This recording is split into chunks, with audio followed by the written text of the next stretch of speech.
بسم اللہ الرحمن الرحیم۔ حضرت زید بن اسلم اپنے والد اسلم سے روایت کرتے ہیں کہ رسول اللہ صلی اللہ علیہ وآلہ وسلم رات کو ایک سفر میں جا رہے تھے۔ حضرت عمر بن خطاب رضی اللہ تعالی عنہ بھی آپ کے ساتھ تھے۔ حضرت عمر رضی اللہ تعالی عنہ نے رسول اللہ صلی اللہ علیہ وآلہ وسلم سے کچھ پوچھا، لیکن رسول صلی اللہ علیہ وآلہ وسلم نے ان کو کوئی جواب نہیں دیا۔ حضرت عمر رضی اللہ تعالی عنہ نے پھر پوچھا، آپ نے پھر بھی کوئی جواب نہیں دیا۔ تیسری مرتبہ پھر پوچھا، پھر بھی کوئی جواب نہیں دیا۔ تو حضرت عمر رضی اللہ تعالیٰ عنہ نے اپنے آپ کو کہا کہ تیری ماں تجھ پر روئے۔ تو نے رسول صلی اللہ علیہ وآلہ وسلم سے 3 مرتبہ عاجزی سے سوال کیا، اور رسول اللہ صلی اللہ علیہ وآلہ وسلم نے کسی مرتبہ بھی جواب نہیں دیا۔ حضرت عمر رضی اللہ تعالیٰ عنہ نے بیان کیا کہ پھر میں نے اپنی اونٹنی کو دوڑایا اور لوگوں سے آگے ہو گیا۔ مجھے خوف تھا کہ کہیں اس حرکت پہ میرے بارے میں کوئی آیت نازل نہ ہو جائے۔ ابھی تھوڑا ہی وقت گزرا تھا کہ میں نے ایک پکارنے والے کو سنا جو پکار رہا تھا۔ حضرت عمر رضی اللہ تعالیٰ عنہ نے فرمایا کہ میں نے سوچا مجھے تو خوف تھا ہی میرے بارے میں کچھ وحی نازل ہو گئی۔ حضرت عمر رضی اللہ تعالیٰ عنہ نے بیان کیا، چنانچہ میں نے رسول اللہ صلی اللہ علیہ وآلہ وسلم کی خدمت میں آیا اور میں نے آپ کو سلام کیا۔ سلام کے جواب کے بعد رسول اللہ صلی اللہ علیہ وآلہ وسلم نے فرمایا کہ اے عمر، آج رات مجھ پر ایک ایسی صورت نازل ہوئی جو مجھے ان سب چیزوں سے زیادہ پسند ہے جن پر سورج نکلتا ہے۔ پھر آپ نے سورت انا فتحنا لک الفتح مبین کی تلاوت کی۔ پیارے ناظرین، سورت فتح نبی کریم صلی اللہ علیہ وآلہ وسلم کو اس دنیا کی ہر چیز سے زیادہ محبوب تھی۔ اس سورت کی پہلی آیت میں پیغمبر صلی اللہ علیہ وآلہ وسلم کو عظیم بشارت دی گئی ہے، ایسی بشارت جو بعض روایات کے مطابق پیغمبروں کے نزدیک تمام دنیا سے زیادہ محبوب تھی۔ اللہ رب العزت فرماتے ہیں، ہم نے آپ کو آشکارا و نمایاں فتح دی، ایسی نمایاں کامیابی جس کے آرے اسلام کی پیش رفت اور مسلمانوں کی زندگی میں مختصر سے عرصے میں ظاہر ہو گئی اور طویل مدت تک ظاہر ہوتے رہیں گے۔ ایسی فتح جو طویل تاریخ اسلام میں بے مثال بے نظیر تھی۔ اکثر مفسرین اس کو عظیم کامیابی کی طرف اشارہ سمجھتے ہیں جو صلح حدیبیہ سے مسلمان کو نصیب ہوئی۔ ایک جماعت نے اسے فتح مکہ کے مسئلے کی طرف بھی اشارہ سمجھا ہے، اور بعض دوسرے اسے فتح خیبر مراد لی ہے، اور بعض نے قرد متعدد دلائل کی برتری و آشکار معجزات کے طریقے سے تمام دشمنوں پر اسلام کی کامیابی سمجھا، جبکہ بعض اس کو پیغمبر صلی اللہ علیہ وآلہ وسلم کے لیے اسرار آم کے کھلنے کے طرف اشارے سمجھتے ہیں۔ حالات کی پریشانی سے انسان کا ایمان بھی ڈولنے لگتا ہے۔ وہ جس بات میں اپنی ناکامی دیکھ رہا ہوتا ہے، اللہ کے ہاں اس کی حکمت کوئی اور ہو سکتی ہے۔ اس لیے انسان کو اپنے ہر عمل میں اللہ سے نصرت مانگنی چاہیے تاکہ دنیا اس کے لیے سہیل ہو اور ایمان کی دولت نصیب ہو۔ حالات کی تنگی اور مختلف طرح کی مقدمات اور مالی مسائل میں آپ نے دیکھا ہوگا کہ ہم سب کتنے نا امید ہو جاتے ہیں۔ ایسے لوگوں کے ساتھ فتح کی تلاوت کیا کریں تو یقینی طور پر ان کے ہر جائز عمل میں اللہ کی رضا اور فتحات شامل ہوگی۔ پیارے ناظرین، جن کے بچوں کی شادیاں رک جائیں، کاروبار ٹھپ ہو جائے، امتحان میں جیت کا امکان کم ہو، مشکل سفر پر نکلنا ہو، کسی سے قرض واپس لینا، کوئی سرکاری کام پھنس جائے، گویا کسی بھی مشکل میں سورۃ فتح کی تلاوت کرنے والے پریشان نہیں ہوتے۔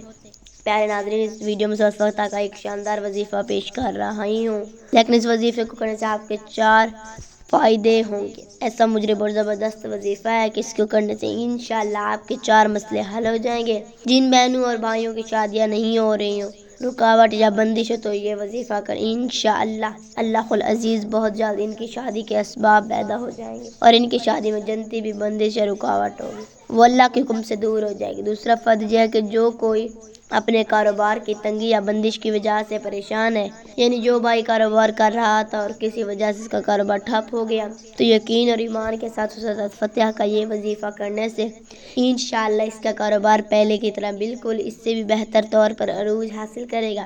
تیسرا فائدہ یہ ہے، تعلیم ہونے کے باوجود، ہنر ہونے کے باوجود بھی آپ کو اچھی ملازمت نہیں مل رہی تو بھی یہ وظیفہ کریں، انشاءاللہ بہترین ملازمت کا حصول جلد ممکن ہو جائے گا۔ جبکہ چوتھا فائدہ یہ ہے کہ ایسے بچے جو تعلیم تو حاصل کریں اور محنت بھی خوب کریں لیکن ان کی کامیابی حاصل نہیں ہو رہی تو وہ یہ بھی وظیفہ کر لیں، تو انشاءاللہ اس بار بہت اچھے نمبروں سے کامیاب ہو جائیں گے۔ اگر کسی کا عدالت میں کوئی کیس چل رہا اور مسئلہ حل نہیں ہو رہا تو وہ بھی یہ وظیفہ کریں، انشاءاللہ بہت جلد ان کا مسئلہ حل ہو جائے گا۔ الغرض شادی، مقدمات اور امتحانات کی مشکلات سے نکلنے کا مجرب ترین وظیفہ ہے۔ پیارے دوستوں، بزرگاء عالمین حضرت مشکلات سے نکلنے کے لیے سورۃ فتح روزانہ 7 مرتبہ پڑھنے کی تاکید فرماتے ہیں۔ اس کے ایک چھوٹا وظیفہ بھی یاد رکھ لیا جائے اور اسے ہر نماز کے بعد 121 بار پڑھا جائے تو اس کے فوائد حاصل ہوں گے۔ یہ آیت مبارکہ ان فتح لک فتح مبین کو ہر نماز کے بعد 121 مرتبہ پڑھیں اور یہ عمل کم سے کم 7 دن تک لگاتار کریں۔ انشاءاللہ جس مقصد کے لیے بھی یہ عمل کریں گے آپ کا وہ مقصد 7 دن میں حل ہو جائے گا یا پھر اس کے حل کے لیے اسباب بننا شروع ہو جائیں گے۔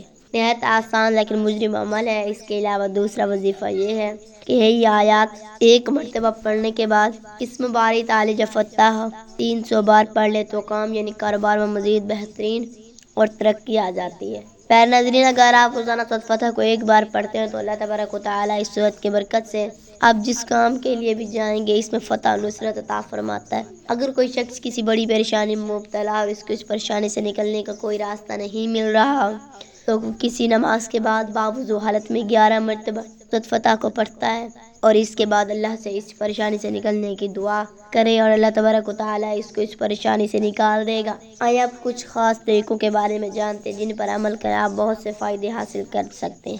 اگر آپ سورۃ فتح کے ذریعے کوئی عمل کرنا چاہتے ہیں تو جان لیجئے کہ یہ عمل آپ کو ہرگز کوئی خلل اور کوئی خرابی نہیں پہنچائے گا بلکہ اس کے ذریعے سے آپ کو فائدہ ہی فائدہ حاصل ہوگا۔ اگر آپ پر کوئی دشمن مسلط ہو چکا ہو یا کوئی ایسا بندہ جو آپ نقصان پہنچانے کا ارادہ رکھتا ہے اور آپ کو خطرہ ہے، کوئی شخص آپ کو زندگی کے کسی بھی مرحلے میں کوئی نقصان پہنچا سکتا ہے یا کوئی آپ کام کرنے لگتے ہیں تو اس میں کوئی خامی نکال دیتا ہے، کیا آپ کا کوئی دشمن ہے اور معاملہ آپ کی جان پر پہنچ چکا ہے یا پھر کوئی کام کرنا چاہتے ہیں لیکن اس کام میں کوئی نہ کوئی رکاوٹ ہے تو آپ سورۃ فتح کا ایک چھوٹا سا عمل کر سکتے ہیں۔ وہ عمل کا طریقہ یہ ہے کہ 21 دن تک آپ کو یہ عمل کرنا ہے اور ایک وقت مقرر کر کے عمل کرنا ہوگا، یعنی جس وقت پہلے دن یہ عمل شروع کریں گے اسی وقت ہر روز اس عمل کو کرنا ہے۔ باوضو حالت میں جائیں، نماز پر بیٹھ کر یہ عمل کرنا ہے اور اس عمل کے دوران کسی قسم کی رکاوٹ یا خلل نہیں ہونا چاہیے۔ پرسکون طریقے سے باوضو ہو جائیں۔ نماز پر بیٹھ کر سب سے پہلے 11 مرتبہ درود پاک پڑھیں جو بھی آپ کو اچھی طرح سے آتا ہے۔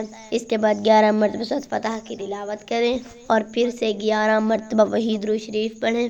یہ عمل تو 21 دن کا ہے لیکن 21 دن سے پہلے انشاءاللہ اللہ تبارک و تعالیٰ آپ کا دشمن آپ کا پیچھا چھوڑ دے گا، یا تو وہ کہیں دور چلا جائے یا پھر وہ اتنا کمزور ہو جائے گا کہ آپ کی دشمنی کے قابل نہ رہے گا، وہ آپ کو پیچھا ہمیشہ چھوڑ دے گا۔ پیارے دوستو، کاروبار کی ترقی اور برکت کے لیے اگر آپ گھر میں اسی طرح سے قرآن خوانی کروائیں گے، کچھ لوگ مل کر یعنی اکٹھے باوضو حالت میں بیٹھ کر سورۃ فتح کو 101 مرتبہ پڑھیں گے اور پھر کاروبار کی خیر و برکت کے لیے دعا کرنے کے بعد کوئی میٹھی یا نمکین چیز بچوں میں تقسیم کر دے تو انشاءاللہ اس عمل کی برکت سے کاروبار میں خوب ترقی اور عروج حاصل ہوگا۔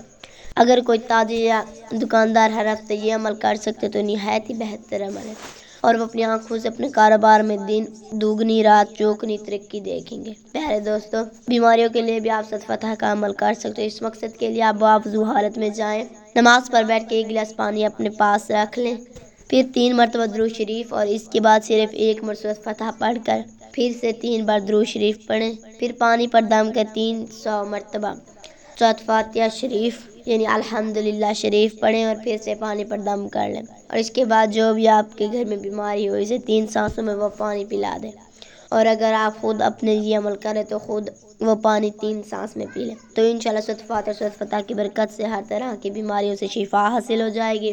یاد رہے کہ یہ عمل جاری رکھیں جب تک مکمل صحت یابی حاصل نہ ہو جائے۔ ناظرین، فتح مکہ ایک جادو اثر اور بہترین صورت مبارک ہے۔ اس کے بتائے گئے عملیات مجرب اور بے ضرر ہے۔ اللہ تبارک و تعالیٰ سے دعا ہے کہ نیکی کی بات کو سننے، سمجھنے اور اس پر عمل کرنے کی توفیق عطا فرمائے، آمین۔ میرا پڑھنا اور آپ کا سننا اللہ تعالیٰ اپنی بارگاہ الہی میں منظور و مقبول فرمائے، آمین۔ اپنا خیال رکھیے گا، دعاؤں میں یاد رکھیے گا، آمین یا رب العالمین۔